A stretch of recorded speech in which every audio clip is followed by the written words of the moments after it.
What's your thinking on this one? Because life did seem to emerge almost immediately as soon as the planet calmed down. Exactly, right in the Archaean.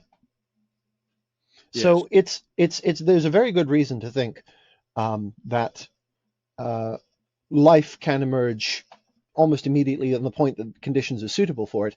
And so I don't have much contest there. It seems to be that just getting to life itself isn't a particularly difficult chemical step. My contention is that it's when you get to multicellular life, because that took Yes. on the order of 2 billion years. I don't think the Drake equation accounts for that. So what is the thinking there? So you're thinking is something like our planet is about 5 billion years old. Right. Within the first billion years, life formed, but Within then the it was first another three 400 billion million. years for complex life to form. Is So that about right? we of the way I always try to think about it is that if you look at the entire history of life on Earth, something like 5/6 of it is just single cellular life without nuclei. Yes, just goo. Yeah, and then there's the Cambrian explosion, and then after that, well, and it's not fair that the Precambrian, the late Precambrian does have some multicellular life, but for the most part, for the vast majority of the Earth's history, despite the fact that the conditions were nominally there, multicellular life just didn't develop. Okay, so Um, we had what viruses and bacteria, and that's about it, was it? we're actually not even sure viruses. We can't Right. tell how viruses evolved. We're not entirely sure if they evolved from non-living material or if they're bacteria that lost their own metabolisms, or if they evolved multiple times. Okay. Viruses Um, are real, and don't even get me started on Archaea. I cannot teach you about Archaea. No one knows anything about Archaea. They're an entire domain of life that no one understands. I've never heard of them. Very So briefly, what are they? Archaea is so there are the categories of life: animalia, plants, fungi, um, and and uh, and bacteria, and archaea. And archaea are this entire family. They're as varied as the category of animal or as of plants, and they are universally singular cellular. And as far as we can tell, none of them are ever pathogenic. So, despite the fact that they are as common as bacteria and as common as other forms of single cell life, and they're everywhere, we have never found a single one that is pathogenic that causes disease. It is so alien that it doesn't seem to interact with us at all. I'm going to bank that thought for when we come onto the Fermi paradox later, Yes. because that gives me something there. Okay.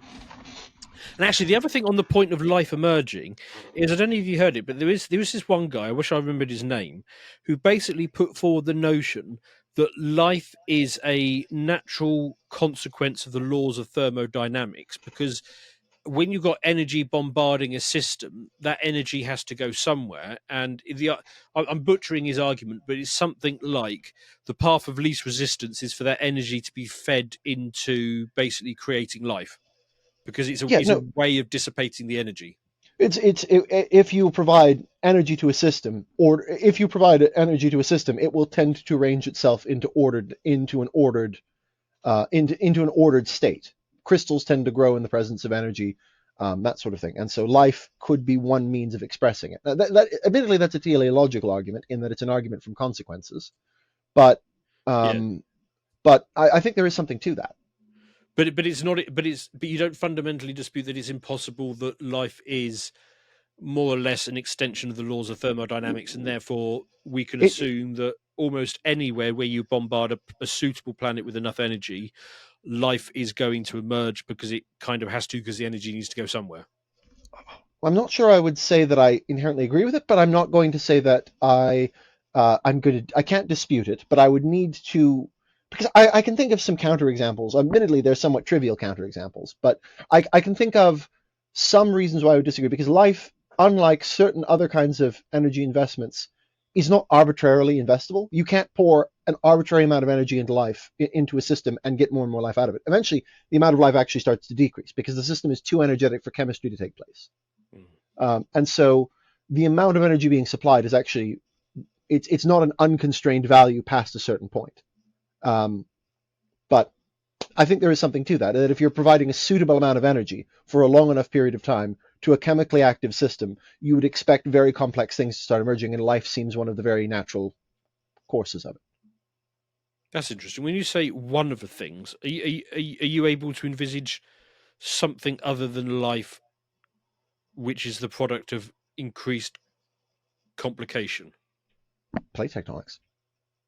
Plate tectonics is a great example of that, in that you Right. have you have energy. You look at the simplest plate tectonics, stagnant lid, where you just have the inner core. You have an inner core which is liquid, and then outside of that you have a solid core, a mantle, and a singular shell, a bit like Mars.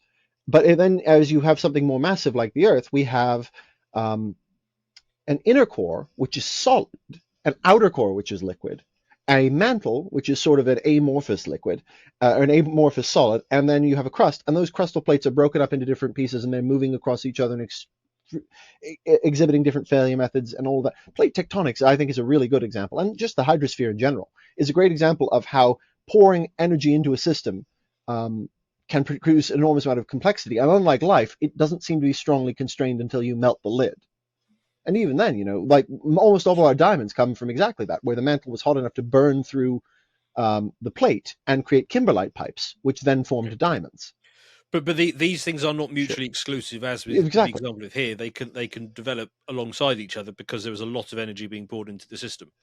Indeed, and they can also drive each other. They can further enhance each Yes. other. So, Okay. yeah, Okay. So fraction of planets where life emerges. I mean, for my equation, I chose 50%, sure. which seems reasonable. But you could easily make an argument that it could be significantly higher than that. Oh, actually, what do you make of the argument that because another theory is that life did not emerge on Earth; it arrived here. Panspermia. Yes. What do you think about that one?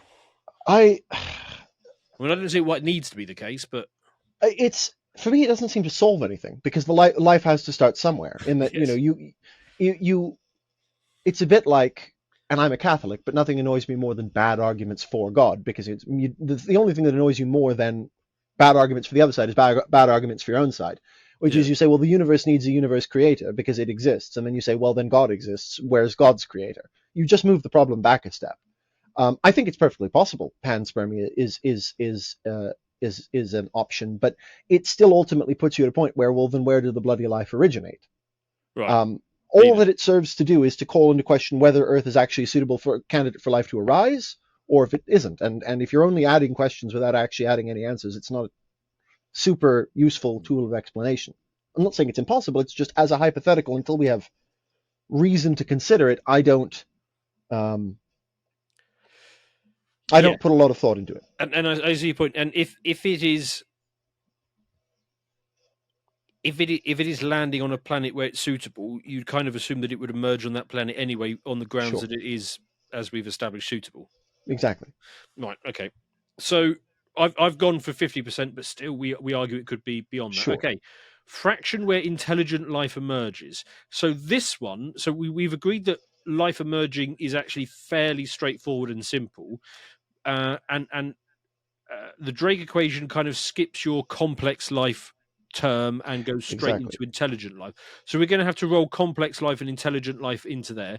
Just addressing the point of intelligent life emerging again on the planet that we're on. You can make an argument that has happened once, but maybe three times on our planet. If you include whales and dolphins, I don't know whether they would necessarily count as intelligent, or possibly they also mean technologically using, tool using or something like that. But then dolphins do use tools to a limited extent. So take us through this one. Intelligent life emerging, but we might have to roll in your complex life factor into it as well. So this is actually one of my favorite examples of how you can sort of decompose problems like this to make them more salient. In that, you can say, well, it happened one time or three times, depending on how you define it. But because we only have an example of one, that's not super useful in statistics. But instead, we can turn around. We can say, how long did it take to happen the very first time? And then you can say, well, over that period of time, how long was it possible? And then you can get an estimation of how many other planets will live at least that long. And then you can say, well, so we've taken your previous estimation. How many of the stars that we've produced so far? We can decompose this into two terms, which is um, what proportion of life will ever evolve into intelligent life, and what proportion of planets on which intelligent life could emerge will live at least as long as it took here. And so you can say, well, what proportion of planets will live at least this long. We're not entirely sure, but it's considerably less than 10%. It's a very small proportion because Wait, most wait, wait, wait. stars. Hang on, I didn't know that. So Sure, let's assume that we are a typical planet. sure, So it takes something like 4.8 billion years to get to the point where the first intelligent species emerges. yes. And you're telling me that only 10% of planets that are in the habitable zone stick around for 5 billion years? Is that right? In a state that they could be, that they would remain habitable, in so far as most stars in the galaxy are red dwarfs. And there's pretty good reasons to say red dwarfs should be just about the last place we should look for life emerging because of how unstable they are. Because they flare and They because. So hang and on, I think I know this yeah, one. So I'm going to try and look clever here, and then you can correct me okay, afterwards. It's because red dwarfs they're too small, they flare a lot, and also because they're so small, the habitable zone is really close, meaning that there's too much radiation, and also the planets that orbit them are tidally locked, meaning the same side always faces the sun, meaning that one side is ridiculously hot and the other bit is ridiculously cold. So you've got this narrow band around the outside. exactly. Have I do I Yes, score well on that test? Is that right? bang on, bang on. Excellent, excellent. And also, because red dwarfs are incredibly long-lived, yes, the planets around them will live for a very long time, but with the current age of the universe, we wouldn't expect very many of those planets, for very many of those stars to have entered a truly stable regime yet. Oh, so red And dwarfs do become more stable as they age. um, again, the universe isn't old enough for me to say that confidently, which is, Right. I think, it's just a wild statement. Yeah, the universe isn't old enough yet, but yeah, it's worth remembering that there are some red dwarfs that will live upwards of 1 trillion years. Yes. And so the universe is only 16 billion years old. And so you say, well, we predict that they will enter somewhat more stable regimes over the next tens or hundreds of billions of years. But right now, most red dwarfs that we observe, in fact, almost all, are in highly unstable regimes, where the instability can mean an increase and decrease of luminosity of 10% over 100 million years. And that doesn't sound like a lot, but if you're that close to the star and luminosity increases 10%, Okay. you can see the problem. Yes. So we are used to a star which is effectively in its middle ages or whatever, Exactly. but all the red dwarfs, it's a bit like dog years versus human years. All the red Exactly. dwarfs, they're all not even toddlers yet. Yes. And so we might reasonably expect that the most numerous amount of stars in the universe that give them another few billion years and they might all become significantly better candidates for hosting Exactly. life. Yes, exactly. 100%. Um, and Yeah. so you say, okay, well, then what about stars of similar mass to Earth? That's about 10%. Or similar mass to the sun, that's about 10%, or 5 to 10% yellow dwarfs. And then anything larger than that, the star just doesn't live long enough. The blue ones, yeah, they Yeah, because the blue ones are too big, and they don't even last. They might not even get to a full billion years because they're basically too hot, burn too quickly, then go bang. yeah. For example, Sirius, which is one of the most luminous stars in our sky. Hmm. Don't quote me on this, but I don't believe it's expected that it'll live 200 million years. Oh wow, okay, Yeah, and when you get to some very extreme cases, you can get stars that live less than 20 million.